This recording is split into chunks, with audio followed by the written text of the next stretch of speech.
Welcome back mga ka-TV. Ang video na tatalakayin natin ngayon ay ang Chapter 56 ng Omniscient Reader's Viewpoint, at kung bago ka lang sa channel ko ay huwag mahiyang mag-like, subscribe o follow at i-click ang notification bell para ma-notify ka sa susunod na video. Paalala, ang video na tatalakayin natin ngayon ay maaaring mag-iba mula sa ilalabas na anime. Hindi ko inaangkin ang mga drawing o anumang materyales na ipapakita. Ang layunin ko ay magpakita ng suporta at magbigay ng impormasyon tungkol dito. Ang lahat ng kredito ay nananatili sa mga orihinal na may-ari.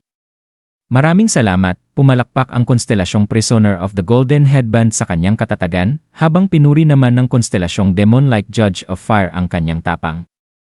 Samantala, naging mausisa ang konstelasyong Secretive Plotter tungkol sa kanyang mga taktika. Marami pang ibang konstelasyon ang labis na humanga sa kanyang ipinakitang pagganap, at bilang resulta ay nakatanggap siya ng kabuang 20,000 barya bilang sponsor.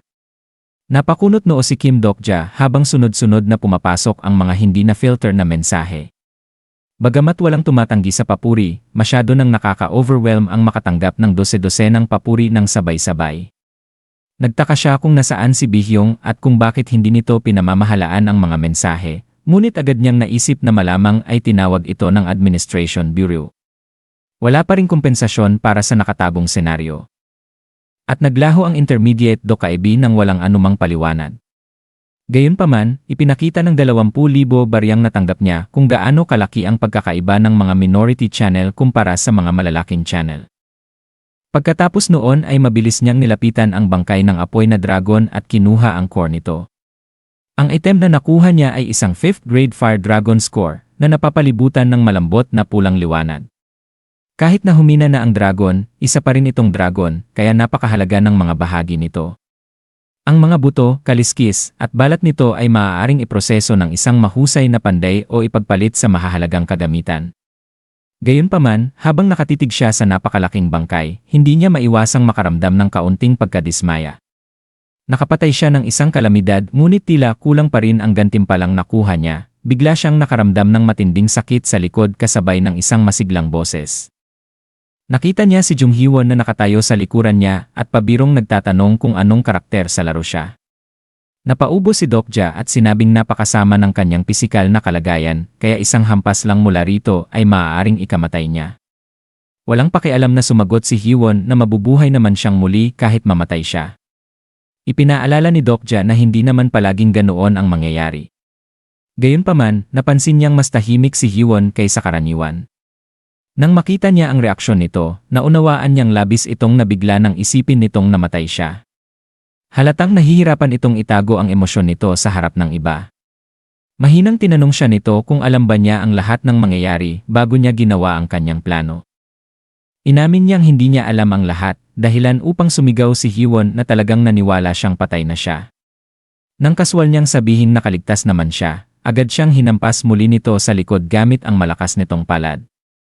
Makalipas ang ilang sandali, dumating si Lee Hyun-sung na nagmamadaling tinanong kung ayos lang siya. Nang masiguro nitong ligtas si Dokja, halatang nakahinga ito ng maluwag. Dumating rin sina Lee Sung-kook at Jong Min-seok. Sa totoo lang, nais sana ni Dokja na mamatay ang dalawa sa labanang iyon, ngunit sinuwerte ang mga ito at nakaligtas. Dahil bahagi na sila ng kanyang grupo, maaari niya silang kontrolin anumang oras sa hinaharap.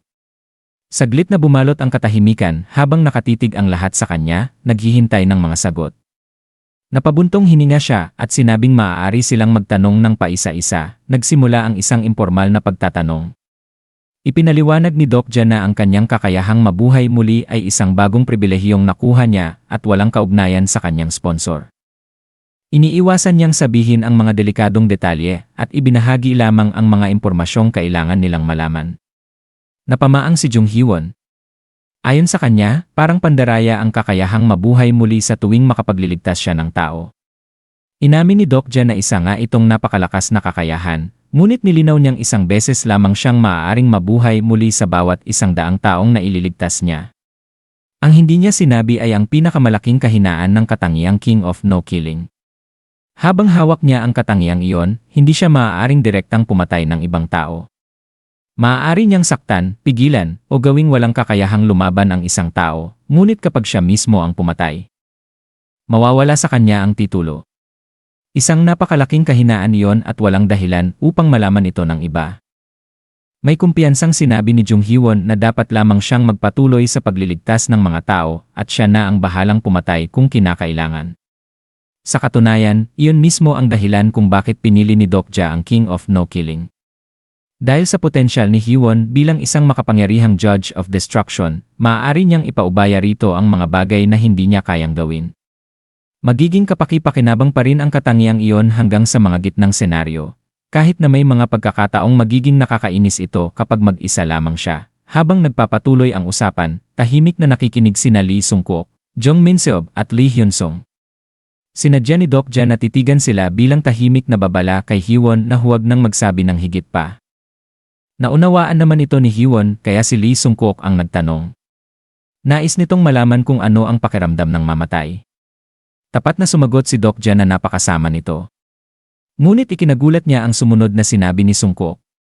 Inamin nitong natakot siya nang makita niyang muling nabuhay si Dokja. Ipinaliwanag nito na tuluyang naglaho ang buong katawan ni Dokja bago ito muling nabuo, kaya may posibilidad na hindi talaga ito muling nabuhay kundi nakagawa lamang ng eksaktong kopya ng sarili nito, nabigla si Dokja sa kakaibang teorya. Agad itong pinabulaanan ni Jung Hee-won at sinabing parang eksena lamang iyon sa pelikula. Ngunit iginiit ni Sung-kook na mahalagang tanong iyon. Kung walang pagpapatuloy sa pagitan ng kamatayan at muling pagkabuhay, paano masisiguro na ang taong nasa harap nila ay siya pa ring tao? Napaisip si Dokja.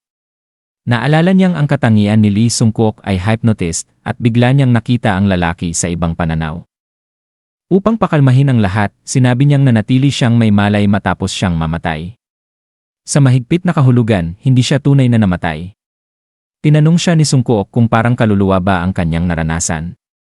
Hindi siya sigurado kung matatawag iyong kaluluwa, ngunit habang pinag-uusapan nila iyon ay nakaramdam siya ng kakaibang pagkabalisa. Ang Ways of Survival ay isang mundong nilikha lamang ng isang manunulat, ngunit ngayon ay naging realidad na ito. Ang mga bagay na dati hindi mapatunayan, tulad ng kaluluwa, ay naging karaniwang katotohanan. Sa mundong iyon, ano nga ba ang kanyang tunay na pag-iral? Umiiral na ba talaga ang kanyang kaluluwa mula sa simula, o isa lamang ba siyang bahagi ng kwentong isinulat ng may akda? Umiling siya at itinaboy ang mga kaisipang iyon. Hindi pa ito ang tamang oras para isipin ang ganoong mga bagay. Sinubukan niyang tapusin ang usapan sa pagtatanong kung tapos na ba ang lahat ng walang saysay na tanong. Agad namang nagtanong si Lee Sung-kook kung bakit bigla siyang gumagamit ng magagalang na salita sa kanya at kay Jung Min-seob. Kaswal na sumagot si Dokja na tapos na ang kanyang Yoo Jong-hyuk mode. Noon lamang napagtanto ni Sung-kook na ginagaya pala niya ang asal ni Yoo Jong-hyuk sa lahat ng panahong iyon. Bago pa ito makapagsalita muli, iniabot ni Dokja ang kanyang kamay at hiningi ang smartphone nito. Nagulat man, ibinigay pa rin ni Sung-kook ang mamahalin nitong telepono. Nang tanungin ni Dokja kung maaari na ba niyang kunin yon, nagreklamo si Sung-kook na akala niya ay tapos na ang Yoo Jong-hyuk mode. Kalma lamang na sumagot si Dokja na ang pagkuha ng gamit ng iba ang kanyang tunay na personalidad. Halos maiyak si Sung-kook sa narinig. Matapos utusan ang lahat na magpahinga at kolektahin ang mga natitirang kagamitan, ginamit ni Dokja ang smartphone upang kumonekta sa internet. Bagamat mukhang kalmado siya sa labas, kinakabahan siya sa loob. Dalawang mensahe ang paulit-ulit na bumabagabag sa kanya. Ang pagkaantala ng kompensasyon para sa nakatagong senaryo at ang abisong may isinasagawang plausibility review ang Administration Bureau. Iyon ang dahilan kung bakit hindi pa niya natatanggap ang kanyang gantimpala. Nasira ang sarili niyang telepono kaya hindi niya masuri ang kaugnay na impormasyon sa Ways of Survival. Isa yung pagkakamaling hindi karaniwan para sa kanya. Naisip niyang paano kung tuluyang nabura ang file na ipinadala ng may akda. Ngunit sa sandaling iyon ay lumitaw ang isang mensahe sa bagong smartphone na nagsasabing maaari niyang i-sync ang bagong device. Nang pindutin niya ang nagsimulang mag-download ang file at lumitaw ang isang pamilyar na pangalan sa screen, 3 Ways to Survive in a Ruined World. Text, napangiti siya sa ginhawa. Ang isang file na hindi mababasa ng mga dokaibi o konstelasyon ay hindi basta-basta mawawala. Saglit niyang tinignan sina Lee Sung-kook at Jung Min-seob na abala sa pagkolekta ng mga gamit at naisip kung mababasa rin kaya nila ang file na yon. Gayunpaman, nagpasya siyang maging maingat.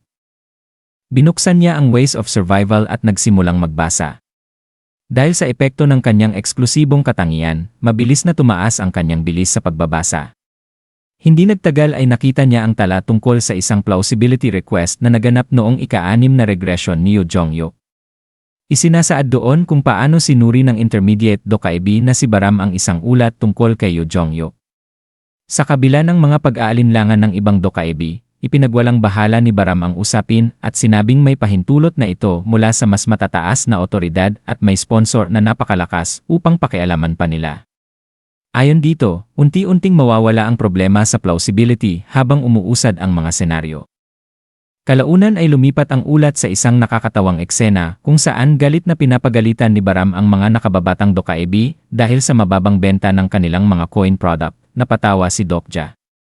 Ang paraan ng pagtatrabaho ng mga Dokkaebi ay nagpapaalala sa kanya ng isang ordinaryong opisina ng korporasyon. Ngunit higit sa lahat, napagtanto niyang halos kapareho na niya ngayon ang sitwasyon ni Yoo Jong-hyuk. Alam niyang darating ang araw na mapapansin siya ng mga nasa itaas, ngunit ngayon ay nagsisimula na niyang maramdaman ang mga kahihinatnan nito.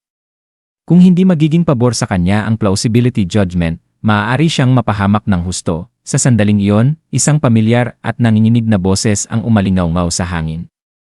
Ilang beses pa ba akong tatawagin sa bureau dahil sa'yo? Si Bihyung iyon, agad na binuksan ni Dokja ang komunikasyon sa Dokkaebi at nagtanong, kumusta? Ano ang naging resulta? At iyon na para sa kabanata ngayong araw. Talagang nagiging mas interesante na ang mga pangyayari, at siguradong magiging sobrang intense ang susunod na episode. Kung fan ka ng series na ito o ng iba pang anime tulad ng Solo Leveling, Omniscient Reader's Viewpoint, o The Beginning After the End, naglagay ako ng ilang anime figures at merchandise sa description. Makikita mo roon ang mga character figures, collectibles, at anime-themed items kung gusto mong suportahan ang channel o bumuo ng sarili mong anime setup. Maraming salamat sa panonood at magkita-kita tayo sa susunod.